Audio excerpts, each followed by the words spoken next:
ನಮಸ್ತೆಸ್ತು ಮಹಾಮಾಯೆ ಶ್ರೀಪೀಠೆ ಸುರಪೂಜಿತೆ ಶಂಖಚಕ್ರ ಗದಾ ಹಸ್ತ ಮಹಾಲಕ್ಷ್ಮಿ ನಮೋಸ್ತುತೆ. ನಮಸ್ತೆ ಎಲ್ಲರಿಗೂ. ಪದ್ಮಾ ಜ್ಯೋತಿಷ್ಯ ಶಾಸ್ತ್ರಕ್ಕೆ ನಿಮಗೆಲ್ಲರಿಗೂ ಸ್ವಾಗತ.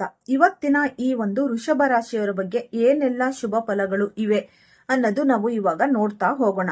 ಈ ವಿಡಿಯೋನ ಫಸ್ಟ್ ಇಂದ ಹಿಡಿದು ಕೊನೆ ತನಕ ಸ್ಕಿಪ್ ಮಾಡ್ದಲೆ ನೋಡಿದ್ರೆ ತುಂಬಾ ಉಪಯುಕ್ತವಾದ ಮಾಹಿತಿ ನಿಮ್ಗೂ ಕೂಡ ಲಭಿಸುತ್ತೆ. ಈ ವಿಡಿಯೋ ಇಷ್ಟ ಆಗಿದ್ದಲ್ಲಿ ಪುಟ್ಟದೊಂದು ಲೈಕ್ ಕೊಡೋದನ್ನ ಮರಿಬೇಡಿ. ಈ ರಾಶಿಯವರು ಯಾರೆಲ್ಲ ಇದ್ದೀರಾ ಅವರು ಹೆಚ್ಚಾಗಿ ಈ ವಿಡಿಯೋನ ಎಲ್ಲರಿಗೂ ಕೂಡ ಶೇರ್ ಮಾಡಿ. ಯಾಕೆಂದ್ರೆ ಎಲ್ಲರ ಜೀವನದಲ್ಲಿ ಈ ಬೆಳಕು ಅನ್ನೋದು ಬರ್ಲಿ. ಯಾಕೆಂದ್ರೆ ಕತ್ತಲೆಯಲ್ಲಿ ಇರ್ತಾರೆ, ತುಂಬಾ ಕಷ್ಟ ಕಾರ್ಪಣ್ಯಗಳಲ್ಲಿ ಇರ್ತಾರೆ. ಈ ಒಂದು ಸರಳವಾದ ವಿಧಿವಿಧಾನಗಳನ್ನ ಬಳಸ್ಕೊಂಡ್ರೆ ಅವರು ಕೂಡ ಅವ್ರ ಜೀವನದಲ್ಲೂ ಬೆಳಕು ಬರುತ್ತೆ. ಬನ್ನಿ ಇವಾಗ ಈ ಒಂದು ಶುಭ ವಿಷಯಗಳು ಏನೆಲ್ಲ ಇವೆ ಅನ್ನೋದು ನೋಡ್ತಾ ಹೋಗೋಣ. ನನ್ನ ಆತ್ಮೀಯ ವೃಷಭ ರಾಶಿಯವರೇ, ಈ ಕ್ಷಣದಿಂದ ನಿಮ್ಮ ಜೀವನದ ಗತಿ ಸಂಪೂರ್ಣವಾಗಿ ಬದಲಾಗಲಿದೆ. ನಿಮ್ಮ ಮನೆಯ ಬಾಗಿಲನ್ನ ಸಾಕ್ಷಾತ್ ಭಗವಂತನೇ 4 ರೂಪಗಳಲ್ಲಿ ಬಂದು ತಂದಿಟ್ಟಿದ್ದಾನೆ. ಹೌದು, ನೀವು ಕೇಳುತ್ತಿರುವ ಯಾವುದೇ ಸಾಮಾನ್ಯ ವಿಷಯವಲ್ಲ. ಮುಂಬರುವ ದಿನಗಳಲ್ಲಿ ನಿಮ್ಮ ಮನೆಯ ಹೊಸ್ತಿಲನ್ನ ದಾಟಿ ಬರುವ 4 ವಿಶೇಷ ವ್ಯಕ್ತಿಗಳು ಅಥವಾ 4 ದೈವಿಕ ಘಟನೆಗಳು ನಿಮ್ಮ ಜೀವನದ ಚಿತ್ರಣವನ್ನೇ ಸಂಪೂರ್ಣವಾಗಿ ಬದಲಾಯಿಸಲಿವೆ. ಇಷ್ಟು ದಿನ ನೀವು ಪಟ್ಟ ಕಷ್ಟ, ಅನುಭವಿಸಿದ ಅಪಮಾನ, ಅನುಮಾನ, ಆರ್ಥಿಕ ಬಿಕ್ಕಟ್ಟು ಹಾಗೂ ರಾತ್ರಿಗಳೆಲ್ಲ ನಿದ್ರೆಯಿಲ್ಲದೆ ಅನುಭವಿಸಿದ ಮಾನಸಿಕ ಯಾತನೆಗೆ ಕೊನೆ ಹಾಡುವ ಸಮಯ ಈಗ ಎದುರಾಗಿದೆ. ನೀವು ಯಾವುದೇ ದಾರಿ ಕಾಣದೆ ನಿರಾಶರಾಗಿದ್ದ ಸಮಯದಲ್ಲಿ ನಿಮ್ಮ ಕಣ್ಣೀರಿಗೆ ಉತ್ತರಿಸಲು ಬ್ರಹ್ಮಾಂಡದ ಶಕ್ತಿಗಳು ಒಟ್ಟಾಗಿ ಕೆಲಸ ಮಾಡಲು ಪ್ರಾರಂಭಿಸಿವೆ. ನಿಮ್ಮ ಮನೆಯ ಕಷ್ಟಗಳನ್ನು ದೂರ ಮಾಡಲು, ಈ ಧನ, ಧಾನ್ಯ ಮತ್ತು ನೆಮ್ಮದಿಯನ್ನು ತರಲು ಈ 4 ಬಾಗಿಲುಗಳು ತೆರೆಯಲಿವೆ. ಅದರಲ್ಲೂ ವಿಶೇಷವಾಗಿ 4ನೇ ಬಾಗಿಲು ತೆರೆದಾಗ ನಿಮ್ಮ ಮನೆಯ ಪ್ರತಿಯೊಬ್ಬ ಸದಸ್ಯರು ಕೈ ಜೋಡಿಸಿ ಸಾಕ್ಷಾತ್ ದೇವರೇ ನಮ್ಮ ಮನೆಗೆ ಬಂದಿದ್ದಾರೆ ಎಂದು ಕಣ್ಣೀರು ಹಾಕುವಂತಹ ಮಹಾಪವಾಡ ಜರುಗಲಿದೆ. ವೃಷಭ ರಾಶಿಯವರೇ, ನಿಮ್ಮ ಜೀವನದಲ್ಲಿ ಯಾವ ಕೆಲಸವನ್ನು ನೀವು ಇದು ಮುಗಿಯಿತು, ಇನ್ನು ಮುಂದೆ ಈ ಕೆಲಸ ಆಗುವುದೇ ಇಲ್ಲ ಎಂದು ಸಂಪೂರ್ಣವಾಗಿ ಆಶಾವಾದನೆಯನ್ನೇ ಬಿಟ್ಟಿದ್ರೋ ಅದೇ ಕೆಲಸಕ್ಕೆ ಮೊದಲನೇ ಜೀವಕಳೆ ಬಂದಿದೆ. ನಿಮ್ಮ ಮನೆಗೆ ಅತ್ಯಂತ ಸಾಧಾರಣವಾಗಿ ಒಬ್ಬ ವ್ಯಕ್ತಿಯ ಆಗಮನವಾಗಲಿದೆ. ಆ ವ್ಯಕ್ತಿ ನಿಮ್ಮ ಮನೆಗೆ ಬರುವುದು ಯಾವುದೋ ಹಳೆಯ ಕೆಲಸಕ್ಕೋ, ನಿಮ್ಮ ಕುಟುಂಬದವರನ್ನ ನೋಡಲೋ ಅಥವಾ ಯಾವುದೇ ಸಣ್ಣ ವಸ್ತುವನ್ನು ತಲುಪಿಸಿಕೊಳ್ಳುವುದಕ್ಕೋ ಇರಬಹುದು. ಕೆಲವೇ ನಿಮಿಷಗಳ ಕಾಲ ಬಂದು ಕುಳಿತು ಹೋಗುವ ಆ ವ್ಯಕ್ತಿಯ ಬಾಯಿಯಿಂದ ಬರುವ ಒಂದು ಮಾತಿನಿಂದ ನಿಮ್ಮ ಇಡೀ ಮನೆಯ ವಾತಾವರಣವೇ ಬದಲಾಗುತ್ತೆ. ಆ ವ್ಯಕ್ತಿ ತರುವ ಸುದ್ದಿ ಎಂತಹದ್ದು ಗೊತ್ತಾ? ಯಾವ ಆಫೀಸಿನಲ್ಲಿ ಅಥವಾ ಯಾವ ಅಧಿಕಾರಿಯ ಬಳಿ ನಿಮ್ಮ ಹಳೆಯ ಫೈಲ್ ಅಥವಾ ಕೆಲಸ ಸಿಲುಕಿಕೊಂಡಿತ್ತೋ ಅಲ್ಲಿಂದ ಶುಭ ಸುದ್ದಿ ಬರುತ್ತೆ. ಯಾರು ನಿಮ್ಮ ಫೋನ್ ಕಾಲ್ ಸ್ವೀಕರಿಸುವುದನ್ನೇ ನಿಲ್ಲಿಸಿಬಿಟ್ಟಿದ್ರೋ, ಯಾರಿಂದ ನಿಮ್ಮ ಸಂಪೂರ್ಣ ನಿರಾಶೆ ಎದುರಾಗಿತ್ತೋ ಅವರೇ ಸ್ವತಃ ಮುಂದೆ ಬಂದು ನಿಮ್ಮ ಕಾಗದ ಪತ್ರಗಳನ್ನು ಸಿದ್ಧಪಡಿಸಿಕೊಳ್ಳಿ ಎಂದು ಕೆಲಸ ಮುಂದುವರಿಯುತ್ತಿದೆ ಎಂದು ಹೇಳ್ತಾರೆ. ಇದನ್ನು ಕೇಳಿದಾಗ ನಿಮಗೆ ಮೊದಲಿಗೆ ನಂಬಲು ಸಾಧ್ಯವಾಗುವುದಿಲ್ಲ. ನಿಮ್ಮ ಮನೆಯಲ್ಲಿರುವ ಇಬ್ಬರು ವ್ಯಕ್ತಿಗಳು ಇನ್ನೊಬ್ಬರನ್ನ ಆಶ್ಚರ್ಯದಿಂದ ನೋಡಿಕೊಳ್ತಾರೆ. ಒಬ್ಬೊಬ್ಬರನ್ನು, ಅಯ್ಯೋ, ಅವರು ನಮಗೆ ಸಂಪೂರ್ಣವಾಗಿ ಇಲ್ಲ ಎಂದು ಹೇಳಿದ್ರಲ್ಲ, ಈಗ ಹೇಗೆ ಸಾಧ್ಯ ಎಂದು ಕನ್ಫ್ಯೂಸ್ ಆಗ್ತೀರ. ಆದರೆ ತೆರೆಯ ಮರೆಯಲ್ಲಿ ಘಟಿಸಿದ ಬದಲಾವಣೆಗಳು ನಿಮಗಾಗಿ ಕೆಲಸ ಮಾಡುತ್ತವೆ. ಯಾರೋ ಒಬ್ಬ ಪ್ರಭಾವಿ ವ್ಯಕ್ತಿ ನಿಮ್ಮ ಪರವಾಗಿ ನಿಂತಿರ್ತಾರೆ, ಅಥವಾ ಹಳೆಯ ಅಧಿಕಾರಿಯ ಬದಲಿಗೆ ಬಂದ ಹೊಸ ವ್ಯಕ್ತಿ ನಿಮ್ಮ ಅರ್ಜಿಯನ್ನು ಪುನಃ ಪರಿಶೀಲಿಸುತ್ತಾರೆ. ಈ ಮೊದಲ ಸುದ್ದಿ ನಿಮ್ಮ ಮನೆಗೆ ತಲುಪಿದ ಕೆಲವೇ ಕ್ಷಣಗಳಲ್ಲಿ ಆ ವ್ಯಕ್ತಿ ಮನೆಯಿಂದ ಹೊರನಡೆಯುತ್ತಿದ್ದಂತೆ ನಿಮ್ಮ ಫೋನ್ ರಿಂಗ್ ಆಗುತ್ತೆ. ಪರದೆಯ ಮೇಲೆ ನೀವು ಕಾಯುತ್ತಿದ್ದ ಹೆಸರು ಕಾಣಿಸುತ್ತೆ. ಆ 2ನೇ ಫೋನ್ ಕಾಲ್ನಲ್ಲಿ ಬರುವ ಸುದ್ದಿ ಮೊದಲನೆಯ ಸುದ್ದಿಗಿಂತ ಸಂಪೂರ್ಣವಾಗಿ ವಿಭಿನ್ನವಾಗಿರುತ್ತೆ. ಅಂದರೆ ಒಂದೇ ದಿನದಲ್ಲಿ 2 ಬೇರೆ ಬೇರೆ ದಿಕ್ಕುಗಳಿಂದ ನಿಮ್ಮ ಹಳೆಯ ಸಮಸ್ಯೆಗಳಿಗೆ ಪರಿಹಾರ ಸಿಗಲು ಪ್ರಾರಂಭವಾಗುತ್ತೆ. ಇಷ್ಟು ದಿನ ಒಂದೇ ಒಂದು ಕೆಲಸಕ್ಕಾಗಿ ದಿನವಿಡೀ ಅಲೆದಾಡಿದ್ರು, ಯಾವುದೇ ಫಲ ಸಿಕ್ಕಿರಲಿಲ್ಲ. ಆದರೆ ಈಗ ಒಂದೇ ದಿನದಲ್ಲಿ ನಿರೀಕ್ಷಿತ ಹಣ ಬರುವುದು, ಆಸ್ತಿ ವಿಚಾರದಲ್ಲಿ ಪ್ರಗತಿ, ಉದ್ಯೋಗದ ಕರೆ ಅಥವಾ ಬಿಸ್ನೆಸ್ನಲ್ಲಿ ದೊಡ್ಡ ಆರ್ಡರ್ ಬರುವುದು, ಹೀಗೆ 2 ವಿಭಿನ್ನ ದಾರಿಗಳು ಒಟ್ಟಿಗೆ ತೆರೆದುಕೊಳ್ಳುತ್ತವೆ. ವೃಷಭ ರಾಶಿಯವರೇ, 2ನೇ ವ್ಯಕ್ತಿ ನಿಮ್ಮ ಮನೆಗೆ ಬಂದಾಗ ಅವರ ಕೈಯಲ್ಲಿ ಯಾವುದೇ ಬಂಗಾರದ ತಟ್ಟೆಯಾಗಲಿ ಅಥವಾ ಕಂತೆ ಹಣವಾಗಲಿ ಇರುವುದಿಲ್ಲ. ಬದಲಿಗೆ ಅವರ ಕೈಯಲ್ಲಿ ಒಂದು ಸಾಮಾನ್ಯ ಕಾಗದ, ಹಳೆಯ ದಾಖಲೆ, ರಸೀದಿ ಅಥವಾ ಒಂದು ಸಣ್ಣ ಫೋಟೋ ಕಾಪಿ ಇರುತ್ತೆ. ನೋಡಲು ಅತ್ಯಂತ ನಿರ್ಲಕ್ಷಿಸಬಹುದಾದ ಆ ಸಣ್ಣ ಕಾಗದವೇ ನಿಮ್ಮ ಲಕ್ಷಾಂತರ ರೂಪಾಯಿಗಳ ನಿರ್ಧಾರದ ದಾರಿಯನ್ನು ತೆರೆಯುತ್ತೆ. ನಿಮ್ಮ ಕುಟುಂಬದಲ್ಲಿ ಹಲವು ತಿಂಗಳುಗಳಿಂದ ಅಥವಾ ವರ್ಷಗಳಿಂದ ನಿಂತು ಹೋಗಿದ್ದ ಹಣದ ಹರಿವು ಕೇವಲ ಒಂದು ಸಣ್ಣ ದಾಖಲೆಯ ತಪ್ಪಿನಿಂದಾಗಿ, ಈ ಅಕೌಂಟ್ ನಂಬರು, ಹೆಸರು ಅಥವಾ ತಪ್ಪು ಮಾಹಿತಿಯಿಂದಾಗಿ ನಿಮಗೆ ಬ್ಲಾಕ್ ಆಗಿರಬಹುದು. ಆ ವ್ಯಕ್ತಿ ಬಂದು ಆ ಸಣ್ಣ ತಪ್ಪನ್ನು ನಿಮ್ಮ ಕಣ್ಣಿಗೆ ಎತ್ತಿ ತೋರಿಸುತ್ತಾನೆ. ಅಯ್ಯೋ, ಇಷ್ಟೇ ಸಣ್ಣ ತಪ್ಪಿನಿಂದಾಗಿ ನಮ್ಮ ಲಕ್ಷಾಂತರ ರೂಪಾಯಿ ಆಸ್ತಿ, ಹಣ ಸಿಲುಕಿಕೊಂಡಿತ್ತಾ ಎಂದು ನಿಮ್ಮ ಮನೆಯವರು ತಲೆ ಮೇಲೆ ಕೈ ಇಟ್ಟು ಕುಳಿತುಕೊಳ್ತಾರೆ. ಅಷ್ಟೇ ಅಲ್ಲ, ಆ ಎರಡನೇ ಬಾಗಿಲು ತೆರೆಯುವುದರಿಂದ ಧನಲಾಭಕ್ಕಿಂತ ಹೆಚ್ಚಾಗಿ ಮಹಾಧನ ನಷ್ಟ ತಪ್ಪುವ ಪವಾಡ ನಡೆಯುತ್ತೆ. ನೀವು ಬಹುದೊಡ್ಡ ಮೊತ್ತವನ್ನು ಹಣವನ್ನು ಹೂಡಿಕೆ ಮಾಡಲು ಅಥವಾ ಆಸ್ತಿ, ವಾಹನ, ಬಿಸ್ನೆಸ್ ಅಥವಾ ಮನೆ ದುರಸ್ತಿಗಾಗಿ ಯಾರಿಗೋ ಅಡ್ವಾನ್ಸ್ ನೀಡಲು ಸಿದ್ಧರಾಗಿರ್ತೀರಿ. ಇನ್ನೇನು ಹಣ ಕೈಯಿಂದ ಹೋಯಿತು ಎನ್ನುವ ಕ್ಷಣದಲ್ಲಿ ಈ ವ್ಯಕ್ತಿ ನೀಡುವ ಒಂದು ಸಣ್ಣ ಎಚ್ಚರಿಕೆಯು ನಿಮ್ಮನ್ನು ತಡೆದು ನಿಲ್ಲಿಸುತ್ತೆ. ಆ ಕ್ಷಣಕ್ಕೆ ನಿಮಗಾಗಿರುವ ಕೆಲಸ ನಿಂತು ಹೋಯಿತಲ್ಲ ಎಂದು ಈ ಕೋಪ ನಿಮಗೆ ಬರಬಹುದು. ಆದರೆ ಕೆಲವೇ ಕ್ಷಣಗಳಲ್ಲಿ ಅದರ ಹಿಂದಿನ ಅಸಲಿ ಸತ್ಯ ಹೊರಬಂದಾಗ ನೀವು ದೇವರಿಗೆ ಧನ್ಯವಾದವನ್ನು ಹೇಳ್ತೀರಾ. ಒಂದು ವೇಳೆ ಆ ದಿನ ನೀವು ಸಹಿ ಮಾಡಿ ಹಣ ನೀಡಿದರೆ ಆ ಹಣ ಸಂಪೂರ್ಣವಾಗಿ ಮುಳುಗಿ ಹೋಗುತ್ತಿತ್ತು ಅಥವಾ ವರ್ಷಗಟ್ಟಲೆ ಈ ಕೋರ್ಟ್ ಅಲೆದಾಡುವಂತೆ ಆಗುತ್ತಿತ್ತು. ಸಾಕ್ಷಾತ್ ದೇವರೇ ಆ ವ್ಯಕ್ತಿಯ ರೂಪದಲ್ಲಿ ಬಂದು ನಿಮ್ಮ ಜೇಬಿಗಾಗುತ್ತಿದ್ದ ದೊಡ್ಡ ಕನ್ನವನ್ನು ಮುಚ್ಚಿದ್ದಾರೆ ಎಂಬುದನ್ನು ನೀವು ಅರಿತುಕೊಳ್ತೀರಾ. ಈ ಮೂರನೆಯ ಬಾಗಿಲು ಕುಟುಂಬದ ದಶಕಗಳ ಹಳೆಯ ದ್ವೇಷ ವಿಷಯಕ್ಕೆ ಶಾಶ್ವತ ಒಂದು ಮುಕ್ತಿ. ಈ ಮೊದಲ 2 ಸನ್ನಿವೇಶಗಳ ನಂತರ ನಿಮ್ಮ ಮನೆಯಲ್ಲಿ ಮೂರನೇ ಘಟನೆಯ ಸುತ್ತ ಚರ್ಚೆ ಪ್ರಾರಂಭವಾಗುತ್ತೆ. ಆದರೆ ಇಲ್ಲಿ ನಡೆಯುವ ದೈವಿಕ ಸಂಯೋಗವನ್ನು ನೋಡಿ ನಿಮ್ಮ ಮನೆಯ ಪ್ರತಿಯೊಬ್ಬರು ಮೂಗಿನ ಮೇಲೆ ಬೆರಳಿಟ್ಟುಕೊಳ್ತಾರೆ. ಅದೇನೆಂದರೆ, ಬೆಳಗ್ಗೆ ನಿಮ್ಮ ಮನೆಯಲ್ಲಿ ಯಾರದ್ದೋ ಹೆಸರನ್ನು ಪ್ರಸ್ತಾಪಿಸಲಾಗುತ್ತೆ. ಯಾವುದೇ ಹಳೆಯ ಕುಟುಂಬದ ಜಗಳ, ಆಸ್ತಿ ಹಂಚಿಕೆಯ ವೈಮನಸ್ಸು, ಸಂಬಂಧಿಕರ ನಡುವಿನ ಅಪನಂಬಿಕೆ ಅಥವಾ ಹಳೆಯ ಅವಮಾನದ ವಿಚಾರವಾಗಿ ನೀವು ಆ ವ್ಯಕ್ತಿಯ ಹೆಸರು ಎತ್ತಿ ಮಾತನಾಡುತ್ತಿದ್ರಿ. ಅತ್ಯಂತ ಆಶ್ಚರ್ಯದ ಸಂಗತಿಯೆಂದರೆ, ಬೆಳಿಗ್ಗೆ ಯಾರ ಹೆಸರು ನಿಮ್ಮ ಮನೆಯಲ್ಲಿ ಚರ್ಚೆಯಾಯಿತೋ ಅದೇ ವ್ಯಕ್ತಿ ಮಧ್ಯಾಹ್ನ ಅಥವಾ ಸಂಜೆಯ ವೇಳೆಗೆ ಸಾಕ್ಷಾತ್ ನಿಮ್ಮ ಮನೆಯ ಬಾಗಿಲಲ್ಲಿ ಬಂದು ನಿಂತಿರುತ್ತಾನೆ. ಒಂದು ಕ್ಷಣ ಮನೆಯಲ್ಲಿ ಸಂಪೂರ್ಣ ಮೌನ ಆವರಿಸುತ್ತೆ. ಅಯ್ಯೋ, ಇಷ್ಟೊತ್ತು ಇವರ ಹೆಸರನ್ನೇ ಅಲ್ವಾ ನಾವು ಹೇಳ್ತಿದ್ವಿ, ಇವರೇ ಹೀಗೆ ಬಂದು ನಿಂತಿದ್ದಾರಲ್ಲ ಎಂದು ಎಲ್ಲರೂ ಆಶ್ಚರ್ಯಚಕಿತರಾಗ್ತಾರೆ. ಆ ವ್ಯಕ್ತಿ ನಿಮ್ಮ ಮನೆಗೆ ಬರುವುದು ಯಾವುದೋ ಸಣ್ಣ ಅಥವಾ ಸಾಮಾನ್ಯ ವಿಚಾರಕ್ಕೆ ಇರಬಹುದು. ಆದರೆ ಮಾತು ಬೆಳೆಯುತ್ತಾ ಹೋದಂತೆ ಆ ಸಣ್ಣ ವಿಷಯವು ಬದಿಗೆ ಸರಿದು ನಿಮ್ಮ ಕುಟುಂಬವನ್ನು ವರ್ಷಗಳಿಂದ ಕಾಡುತ್ತಿದ್ದ ಅತಿ ದೊಡ್ಡ ಗಂಟು ಸಡಿಸಿಕೊಳ್ಳಲು ಪ್ರಾರಂಭವಾಗುತ್ತೆ. ಹಳೆಯ ನಿಗೂಢದ ಸತ್ಯ ಬಹಿರಂಗ. ಇಷ್ಟು ದಿನ ನಿಮ್ಮ ಕುಟುಂಬದಲ್ಲಿ ಇಬ್ಬರು ಪ್ರಮುಖ ವ್ಯಕ್ತಿಗಳ ನಡುವೆ ಮಾತುಕತೆಯೇ ನಿಂತು ಹೋಗಿರಬಹುದು. ಆಸ್ತಿಯ ವಿಭಾಗ, ಮದುವೆ ವಿಚಾರ, ಹಣಕಾಸಿನ ಸಂಚಿಕೆ ಮತ್ತು ಯಾರೋ ಮೂರನೇ ವ್ಯಕ್ತಿ ತಂದು ಹಾಕಿದ ಕಟ್ಟು ಕಥೆಯಿಂದಾಗಿ ಇಬ್ಬರ ಮಧ್ಯೆ ದಪ್ಪನೆಯ ಗೋಡೆ ನಿರ್ಮಾಣವಾಗಿರಬಹುದು. ಆದರೆ ಈ ಮೂರನೇ ವ್ಯಕ್ತಿಯ ಸಮ್ಮುಖದಲ್ಲಿ ಹಳೆಯ ವಿಷಯಗಳು ಚರ್ಚೆಗೆ ಬಂದಾಗ ಅತ್ಯಂತ ದೊಡ್ಡ ಸತ್ಯ ಹೊರಬರುತ್ತೆ. ಇಷ್ಟು ದಿನ ನಿಮ್ಮ ನಡುವೆ ಇದ್ದ ಜಗಳಕ್ಕೆ ಅರ್ಧ ಸತ್ಯವೇ ಕಾರಣ. ಯಾರೋ ಮಧ್ಯದಲ್ಲಿರುವವರು ಮಾತನ್ನು ತಿರುಚಿ ಹೇಳಿದರು ಮತ್ತು ನಿಜವಾದ ಘಟನೆ ಬೇರೆಯೇ ಇತ್ತು ಎಂಬ ಅಸಲಿ ಸತ್ಯ ಹೊರಬಿದ್ದಾಗ ಎಲ್ಲರ ಕಣ್ಣುಗಳು ತೇವವಾಗುತ್ತೆ. ಅಂದೇ ಆ ಹಳೆಯ ಈ ಒಂದು ವೈಷಮ್ಯಕ್ಕೆ ಶಾಶ್ವತ ತೆರೆ ಬೀಳುತ್ತೆ. ಪರಸ್ಪರ ಮುಖ ನೋಡಲು ಇಷ್ಟಪಡದಿದ್ದವರು ಒಂದೇ ಕೋಷ್ಟದಲ್ಲಿ ಕುಳಿತು ಮುಗುಳ್ನಗುತ್ತಾರೆ. ಮನೆಯಲ್ಲಿದ್ದ ಹಿರಿಯರೊಬ್ಬರ ಕಣ್ಣಿನಲ್ಲಿ ಆನಂದ ಬಾಷ್ಪ ಅನ್ನೋದು ಹರಿಯುತ್ತೆ. ಮನೆಯ ವಾತಾವರಣದಲ್ಲಿದ್ದ ನಕಾರಾತ್ಮಕ ಶಕ್ತಿಯು ಸಂಪೂರ್ಣವಾಗಿ ಖಾಲಿಯಾಗಿ ಪ್ರೀತಿಯ ಹೊಸ ಗಾಳಿ ಬೀಸಲು ತೊಡಗುತ್ತೆ. ಈ ಮೂರನೇ ವ್ಯಕ್ತಿ ನೀಡುವ ಈ ಒಂದು ಜಾಕ್ಪಾಟ್ ಸುಳಿವು ಹೋಗುವ ಮುನ್ನ ಆ ವ್ಯಕ್ತಿ ನಿಮ್ಮ ಕುಟುಂಬಕ್ಕೆ ಅತ್ಯಂತ ಮೌಲ್ಯಯುತವಾದ ಸಲಹೆ ಅಥವಾ ಮಾರ್ಗವನ್ನು ಸೂಚಿಸಿ ಹೋಗ್ತಾನೆ.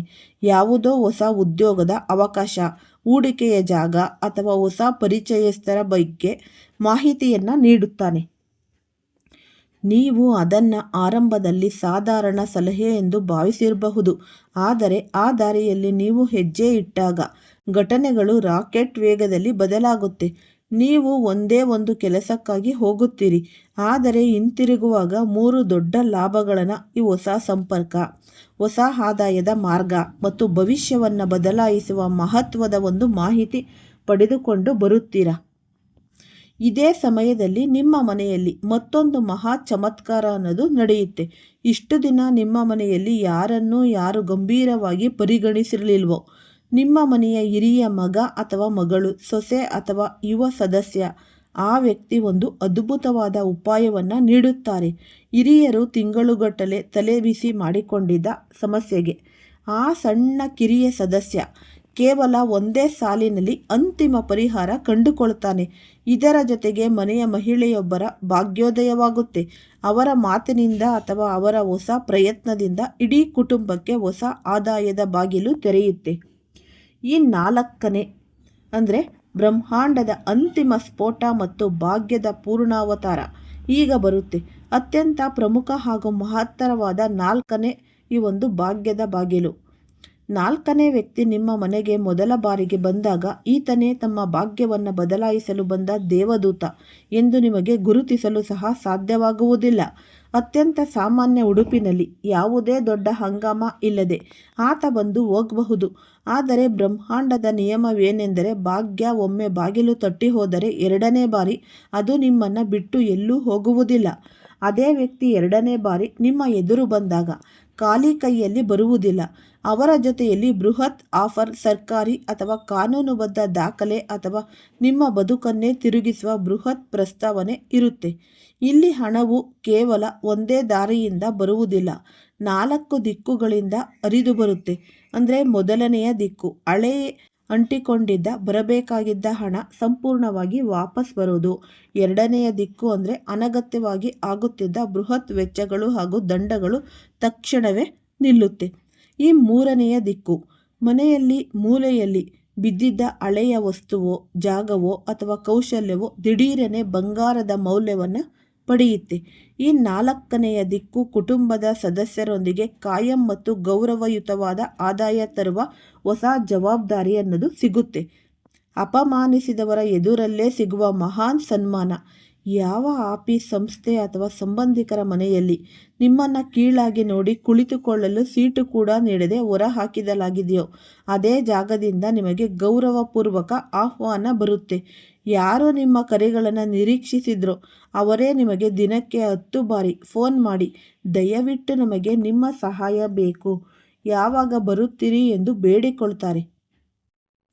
ನಿಮ್ಮ ಪತನವನ್ನು ನೋಡಲು ಕಾಯುತ್ತಿದ್ದ ದುಷ್ಟ ಕಣ್ಣುಗಳು ನಿಮ್ಮ ಹಠಾತ್ ಬೆಳವಣಿಗೆಯನ್ನು ಕಂಡು ಸ್ತಬ್ಧವಾಗುತ್ತೆ. ಇದೊಂದು ಬೇಗ ಅಂದರೆ ಜೀವನ ಹೇಗೆ ಬದಲಾಯಿತು ಎಂದು ಹೊಟ್ಟೆಗೆಂಪು ಮಾಡಿಕೊಳ್ತಾರೆ. ಆದರೆ ಅವರಿಗೆ ಉತ್ತರಿಸಲು ನೀವು ಹೋಗಬೇಕಾಗಿಲ್ಲ. ನಿಮ್ಮ ಯಶಸ್ಸೇ ಅವರಿಗೆ ನೀಡುವ ಅಂತಿಮ ಉತ್ತರವಾಗಿರುತ್ತೆ. ಈ ಶಾಪದಂತೆ ಕಾಣುವ ಒಂದು ವರ. ಈ ಸಂಪೂರ್ಣ ಬದಲಾವಣೆಯ ಮಧ್ಯೆ ಒಂದು ಘಟನೆ ನಿಮಗೆ ಆರಂಭದಲ್ಲಿ ಶಾಪವಾದಂತೆ ಅಥವಾ ದೊಡ್ಡ ನಷ್ಟವಾದಂತೆ ಗೋಚರಿಸುತ್ತೆ. ನಿಮ್ಮ ಒಂದು ಪ್ರಮುಖ ಭೇಟಿ ರದ್ದಾಗಬಹುದು, ಕೊನೆಯ ಕ್ಷಣದಲ್ಲಿ ನಿಮ್ಮ ಪ್ರಯಾಣ ನಿಂತು ಹೋಗಬಹುದು, ಅಥವಾ ಈ ಕುದುರಿದಂತಿದ್ದ ಒಂದು ವ್ಯಾಪಾರದ ಒಪ್ಪಂದ ಇದ್ದಕ್ಕಿದ್ದಂತೆ ಕ್ಯಾನ್ಸಲ್ ಆಗಬಹುದು. ಅಯ್ಯೋ, ಎಲ್ಲವೂ ಸರಿ ಹೋಗುತ್ತಿದೆ ಎನ್ನುವಾಗ ಹೀಗಾಯಿತಲ್ಲ ಎಂದು ನಿಮಗೆ ತೀವ್ರ ಕೋಪ ಬಂದು ಬೇಸರ ಬರಬಹುದು.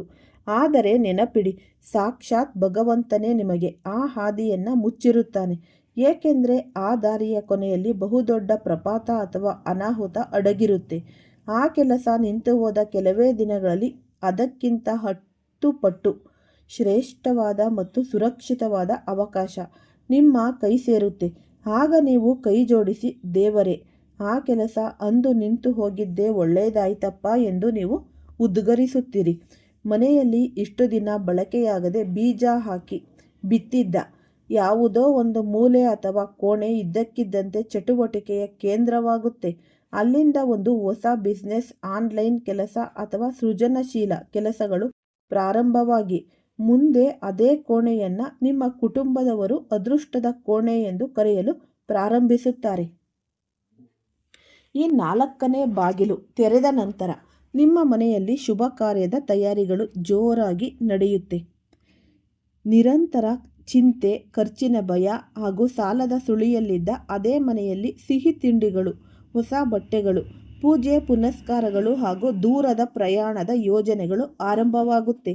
ಯಾರ ಭರವಸೆ ಸಂಪೂರ್ಣವಾಗಿ ಕಳೆದು ಹೋಗಿತ್ತೋ, ಯಾರಿಗೆ ನನ್ನ ಜೀವನದಲ್ಲಿ ಇನ್ನು ಮುಂದೆ ಏನು ಉಳಿಯುವುದಿಲ್ಲ ಎನಿಸಿತ್ತೋ, ಅದೇ ವ್ಯಕ್ತಿ ನವೋತ್ಸಾಹದಿಂದ ಎದ್ದು ನಿಂತು ಇಡೀ ಕುಟುಂಬದ ಜವಾಬ್ದಾರಿಯನ್ನು ಹೊರತರುತ್ತಾನೆ. ನಿಮ್ಮ ಮನೆಯ ಹಳೆಯ ಪೆಟ್ಟಿಗೆ ಅಥವಾ ಈ ಒಂದು ಅಲೆಮಾರಿನಲ್ಲಿ ಹುಡುಕಿ ಸಿಗದಿದ್ದ ಅತ್ಯಂತ ಪ್ರಮುಖವಾದ ಆಸ್ತಿ, ಬ್ಯಾಂಕ್ ದಾಖಲೆಯೊಂದು ಇದ್ದಕ್ಕಿದ್ದಂತೆ ಕೈಗೆ ಸಿಗುತ್ತೆ. ಈ 4 ಮಹತ್ತರವಾದ ವಿಷಯಗಳು ನಿಮ್ಮ ಹಣ, ಸನ್ಮಾನ ಸಂಬಂಧಗಳು ಮತ್ತು ಆಲೋಚನಾ ಶಕ್ತಿಯನ್ನು ಸಂಪೂರ್ಣವಾಗಿ ಬದಲಾಯಿಸುತ್ತವೆ. ನಿಮಗಾಗಿ ಭಗವಂತ ಒಬ್ಬನೇ ಬರಬೇಕಿಲ್ಲ. ಈ 4 ಸಜ್ಜನರ ರೂಪದಲ್ಲಿ ನಿಮ್ಮ ಮನೆಗೆ ಬಂದು ನಿಮ್ಮ ಮುಳುಗುತ್ತಿದ್ದ ದೋಣಿಯನ್ನು ದಂಡೆಗೆ ಸೇರಿಸುತ್ತಾನೆ. ಆದ್ದರಿಂದ ಮುಂಬರುವ ದಿನಗಳಲ್ಲಿ ನಿಮ್ಮ ಮನೆಯ ಬಾಗಿಲನ್ನು ತಟ್ಟುವ ಪ್ರತಿಯೊಬ್ಬ ವ್ಯಕ್ತಿಯನ್ನು ಗೌರವಿಸಿ. ಯಾರ ಮಾತಿನಲ್ಲಿ ಅವಕಾಶ ಅಡಗಿದೆಯೋ, ಯಾರ ಎಚ್ಚರಿಕೆಯಲ್ಲಿ ರಕ್ಷಣೆ ಅಡಗಿದೆಯೋ ಭಗವಂತನೇ ಬಲ್ಲ. ನಿಮ್ಮ ಮನಸ್ಸಿನಲ್ಲಿ ಭಗವಂತನ ಮೇಲೆ ಸಂಪೂರ್ಣ ನಂಬಿಕೆ ಇದ್ದರೆ ನೀವು ಓಂ ನಮೋ ವೆಂಕಟೇಶಾಯ, ನನ್ನ ಮನೆಗೆ ದೈವ ಕೃಪೆ ಬರಲಿದೆ ಎಂದು ಬರೆಯಿರಿ. ಈ ಒಂದು ಬ್ರಹ್ಮಾಂಡದ ನಿಗೂಢ ಹಸ್ತ ಹಾಗೂ ರಾಶ್ಯಾಧಿಪತಿ ಶುಕ್ರಾಚಾರ್ಯರ ಅಭಯ ಹಸ್ತ, ಈ 4 ಆಳವಾದ ಸತ್ಯವನ್ನು ನೀವು ಅರ್ಥ ಮಾಡಿಕೊಂಡಿದ್ದೀರಾ. ನಿಮ್ಮ ರಾಶ್ಯಾಧಿಪತಿಯಾದ ಈ ಒಂದು ಶುಕ್ರಾಚಾರ್ಯರು ಸುಖ, ಸಂಪತ್ತು, ವೈಭೋಗ ಮತ್ತು ಸೌಂದರ್ಯದ ಕಾರಕ. ಆದರೆ ಕಳೆದ ಕೆಲವು ತಿಂಗಳುಗಳಿಂದ ಗ್ರಹಗತಿಗಳಿಂದ ತೀವ್ರ ಕಠಿಣ ಸಂಚಾರದಿಂದ ನೀವು ಅನುಭವಿಸಿದ ಸಂಕಟಗಳು ಸಣ್ಣದ್ದಲ್ಲ. ನಿಮಗೆ ಗೊತ್ತಿರಲಿ, ದೇವತೆಗಳು ನಿಮ್ಮ ಮನೆಗೆ ನೇರವಾಗಿ ಆಕಾಶದಿಂದ ಇಳಿದು ಬರುವುದಿಲ್ಲ. ಅವರು ತಮ್ಮ ಆಶೀರ್ವಾದವನ್ನು ತಲುಪಿಸಲು ಭೂಮಿಯ ಮೇಲಿನ ಕೆಲವು ವ್ಯಕ್ತಿಗಳನ್ನು ಮಾಧ್ಯಮವಾಗಿ ಬಳಸಿಕೊಳ್ತಾರೆ. ಮೊದಲನೇ ವ್ಯಕ್ತಿ ನಿಮ್ಮ ವೃತ್ತಿ ಜೀವನದ ನಿಂತು ಹೋದ ಬಾಗಿಲನ್ನು ತೆರೆಯಲು ಬಂದ ದೈವಿಕ ಮಾಧ್ಯಮ. ಎರಡನೆಯ ವ್ಯಕ್ತಿ ನಿಮ್ಮ ಸಂಪತ್ತನ್ನು ಈ ರಾಕ್ಷಸಿ ಕಣ್ಣುಗಳಿಂದ ಮತ್ತು ಅಜ್ಞಾನದ ನಷ್ಟದಿಂದ ರಕ್ಷಿಸಲು ಬಂದ ಈ ಕಾಪವಾಹಕ. ಮೂರನೆಯ ವ್ಯಕ್ತಿ ನಿಮ್ಮ ಮನೆಯಲ್ಲಿ ಶಾಂತಿ ಮತ್ತು ಪ್ರೀತಿಯನ್ನು ಮರಳಿ ತರಲು ಬಂದ ಭಾಗ್ಯದ ಒಂದು ಶಕ್ತಿ. ಈ 4ನೆಯ ವ್ಯಕ್ತಿ ನಿಮ್ಮ ಸಮಾಜದ ಸ್ಥಾನಮಾನ ಹಾಗೂ ಶಾಶ್ವತ ಕೀರ್ತಿಯನ್ನು ಹೆಚ್ಚಿಸಲು ಬಂದ ಸಾಕ್ಷಾತ್ ಮಹಾಲಕ್ಷ್ಮಿಯ ಪ್ರತಿನಿಧಿ. ಆದ್ದರಿಂದ ಮುಂಬರುವ ದಿನಗಳಲ್ಲಿ ನಿಮ್ಮ ಮನೆಯ ಬಾಗಿಲು ತಟ್ಟುವ ಈ ಒಂದು ಪ್ರತಿಯೊಬ್ಬ ವ್ಯಕ್ತಿಯಲ್ಲೂ ಭಗವಂತನ ಸಾನ್ನಿಧ್ಯವನ್ನು ಕಾಣಿರಿ. ಯಾರನ್ನು ಸಹ ಕೀಳಾಗಿ ಕಾಣಬೇಡಿ, ಯಾರ ಮಾತನ್ನು ನಿರ್ಲಕ್ಷಿಸಬೇಡಿ. ಮುಂದಿನ ದಿನಗಳಲ್ಲಿ ನೀವು ಮಾಡಬೇಕಾದ ಅತ್ಯಂತ ಪ್ರಮುಖ ದೈವಿಕ ನಿಯಮಗಳು. ನೀವು 4 ಪವಾಡಗಳು ನಿಮ್ಮ ಜೀವನದಲ್ಲಿ ಈ ಸಂಪೂರ್ಣವಾಗಿ ಅನುಭವಕ್ಕೆ ಬರಬೇಕೆಂದರೆ ನೀವು ಕೆಲವು ಸರಳ ಆದರೆ ಶಕ್ತಿಶಾಲಿ ನಿಯಮಗಳನ್ನು ಪಾಲಿಸುವುದು ಅತ್ಯಗತ್ಯ. ಈ ಮನೆಯ ಮುಖ್ಯದ್ವಾರದ ಶುಚಿತ್ವ. ನಿಮ್ಮ ಮನೆಯ ಹೊಸ್ತಿಲನ್ನು ಪ್ರತಿದಿನ ಬೆಳಗ್ಗೆ ಅರಿಶಿಣ ಮತ್ತು ನೀರಿನಿಂದ ತೊಳೆಯಿರಿ. ಬಾಗಿಲಿನ ಮೇಲೆ ಲಕ್ಷ್ಮಿ ಮತ್ತು ವಿಷ್ಣುವಿನ ಕೃಪೆಗಾಗಿ ಹೊಸ ಹೊಸ್ತಿಲ ಪೂಜೆ ಮಾಡಿ. ನಕಾರಾತ್ಮಕ ಮಾತಿಗೆ ತಡೆ ನಿಲ್ಲಿ. ನಿಮ್ಮ ಮನೆಯಲ್ಲಿ ಯಾರು ಏನೇ ಅಂದರೂ ಮುಂಬರುವ ಕೆಲ ದಿನಗಳ ಕಾಲ ಕೋಪಗೊಳ್ಳಬೇಡಿ. ಮನೆಯಲ್ಲಿ ಜಗಳಗಳು ನಡೆದಷ್ಟು 3ನೇ ಮತ್ತು 4ನೇ ಬಾಗಿಲು ತೆರೆಯುವುದು ತಡವಾಗಬಹುದು. ಈ ಸಂಧ್ಯಾ ಸಮಯದ ದೀಪಾರಾಧನೆಯನ್ನು ಮಾಡಿ. ಪ್ರತಿದಿನ ಸಂಜೆ ಮನೆಯ ಹೊಸ್ತಿಲ ಬಳಿ ಅಥವಾ ದೇವರ ಮನೆಯಲ್ಲಿ ಹಸುವಿನ ತುಪ್ಪದ ದೀಪವನ್ನು ಹಚ್ಚಿ ಓಂ ನಮೋ ವೆಂಕಟೇಶಾಯ ಅಥವಾ ಮಹಾಲಕ್ಷ್ಮಿ ಅಷ್ಟಕವನ್ನು ನೀವು ಜಪಿಸಿ. ಈ ಸಣ್ಣ ನಿಯಮಗಳು ಬ್ರಹ್ಮಾಂಡದ ಧನಾತ್ಮಕ ಶಕ್ತಿಗಳನ್ನು ನಿಮ್ಮ ಮನೆಗೆ ಚುಂಬಕದಂತೆ ಆಕರ್ಷಿಸುತ್ತೆ. ನೋಡಿದ್ರಲ್ಲ ಏನೆಲ್ಲ ಶುಭ ವಿಚಾರಗಳು ಅನ್ನೋದು. ಎಂಥವ್ರಿಗೂ ಸಹ, ಈ ಶ್ರೀಮಂತರಿಗೆ ಆಗಲಿ, ಬಡವರಿಗೆ ಆಗಲಿ, ಮಿಡ್ಲ್ ಕ್ಲಾಸ್ಗೆ ಆಗಲಿ, ಎಲ್ಲರಿಗೂ ಸಹ ಕಷ್ಟ ಅನ್ನೋದು ಇದ್ದೇ ಇರುತ್ತೆ. ಹಾಗಾಗಿ ಆ ಕಷ್ಟನ ಹೇಗೆ ನಾವು ಸರಳವಾಗಿ ಈ ಸರಳವಾದ ವಿಧಿವಿಧಾನಗಳನ್ನು ನಾವು ಉಪಯೋಗಿಸಿಕೊಂಡು ಆ ಕಷ್ಟದಿಂದ ಹೊರಬರಬೇಕು ಅನ್ನೋದು ಈಗಾಗಲೇ ನಿಮಗೆ ಗೊತ್ತಾಗಿದೆ. ಆದಷ್ಟು ಜೀವನದಲ್ಲಿ ನೀವು ಈ ನಂಬಿಕೆ ಮತ್ತು ತಾಳ್ಮೆ ಇದ್ದಲ್ಲಿ, ಈ ದೇವರಲ್ಲಿ ನಂಬಿಕೆ ಇಡಿ. ತುಂಬಾನೇ ನಿಮಗೆ ಜೀವನದಲ್ಲಿ ಒಳ್ಳೇದಾಗ್ತಾ ಹೋಗುತ್ತೆ. ಮತ್ತೆ ಮಕ್ಕಳ ವಿದ್ಯಾಭ್ಯಾಸದಲ್ಲಾಗ್ಲಿ, ಈ ನೆನೆಗುದಿಗೆ ಬಿದ್ದಿದ್ದ ಕೆಲಸಗಳೇ ಆಗಲಿ, ಎಲ್ಲದರಲ್ಲೂ ನಿಮಗೆ ಏಳಿಗೆ, ಅದೃಷ್ಟ, ಜಯ ಅನ್ನೋದು ಸಿಗ್ತಾ ಹೋಗುತ್ತೆ. ಆದಷ್ಟು ನೀವು ಈ ಎಷ್ಟೇ ದುಡಿದ್ರೂ ಕೈನಲ್ಲಿ ಕಾಸು ನಿಲ್ತಾ ಇಲ್ಲ ಅಂದ್ರೆ ಆದಷ್ಟು ಇದು ಕೂಡ ನಿಲ್ಲುತ್ತೆ. ನಿಮ್ಗೆ ಯಾವುದೇ ಒಂದು ಕೆಲಸಕ್ಕೆ ಕೈ ಹಾಕಿದ್ರೆ ಅದರಲ್ಲಿ ದುಪ್ಪಟ್ಟು ಲಾಭ ಅನ್ನೋದು ಕಾಣ್ತೀರಾ. ಸರ್ವೇ ಜನ ಸುಖಿನೋ ಭವಂತು. ಎಲ್ಲರಿಗೂ ಧನ್ಯವಾದಗಳು.